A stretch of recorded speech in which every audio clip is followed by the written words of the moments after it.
सुनिए, देखो, जैसा कि आप पहले से 3 सर्व समीकरणों की चर्चा कर चुके हैं, जिसमें से पहला था x प्लस वाई का होल स्क्वायर बराबर x square plus 2axy plus y square, और दूसरा था x माइनस वाई का होल स्क्वायर बराबर x square minus 2xy plus y square, और तीसरा था आपका कि x square minus y square बराबर एक्स प्लस वाई और एक्स माइनस वाई, अलग अलग पोस्ट में। अब हम चौथा पर पहुंचे हैं, और चौथा क्या है कि x plus a into x plus b. अब आप जानिए कि इसके बराबर है x square plus a plus b, x square plus a plus b into x plus a b. ठीक है, तो इसको भी हमेशा की तरह थोड़ा सा सिद्ध कर लेते हैं, जांच कर लेते हैं, जिसमें से ई वाला आपका दायां पक्ष है, ई वाला बायां पक्ष है और ई वाला दायां पक्ष है। तो इसको हम लेते हैं, यानी एल एच एस बराबर कितना है, तो एक्स प्लस ए और एक्स प्लस बी। ध्यान रखिए दोनों प्लस में है, यहाँ एक्स है यहाँ भी एक्स है, यानी यहाँ और यहाँ वाला समान होगा, बदला कुछ है तो यहाँ और यहाँ वाला। ठीक है, इसको हल करते हैं। तो आप जानते हैं कि जब भी दो कोष्ठक में अलग अलग इस प्रकार गुना के चिन्ह में रहे, गुना के रूप में, इसको गुना करने के लिए पहले हम इससे इस पूरे में गुना करते हैं, मैंने इतने में, और फिर इसके बाद वाला यानी इससे इस पूरे में गुना करते हैं।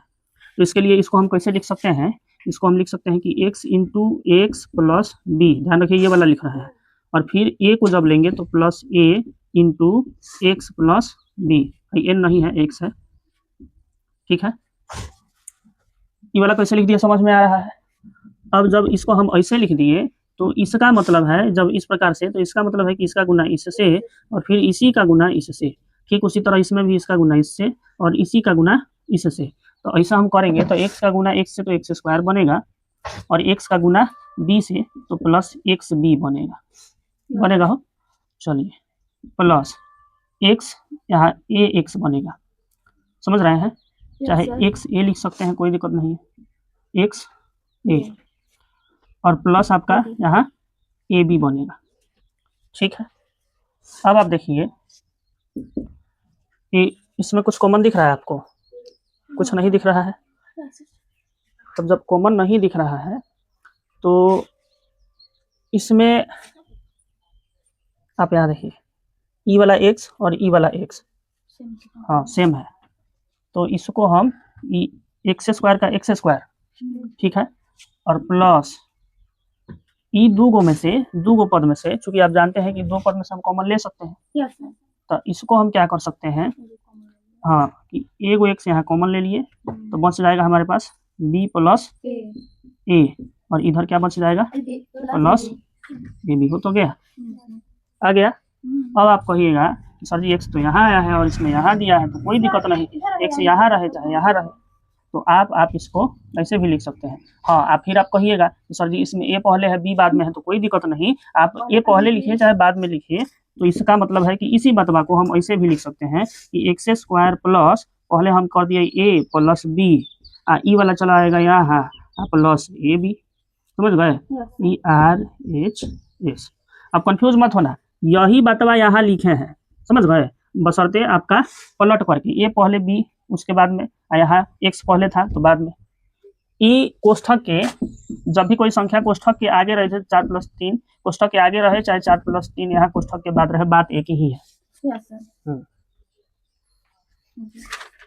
तो ये आपका सिद्ध हो गया कि इतना के बराबर इतना है।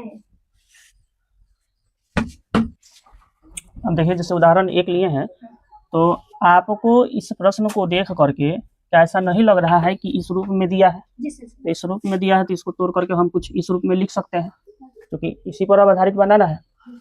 तो अब हम क्या कह सकते हैं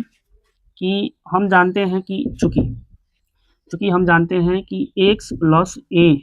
इंटू एक्स प्लस बी बराबर होता है कितना, हाँ x square plus a plus b x plus a b होता है, हाँ बढ़िया ठीक है।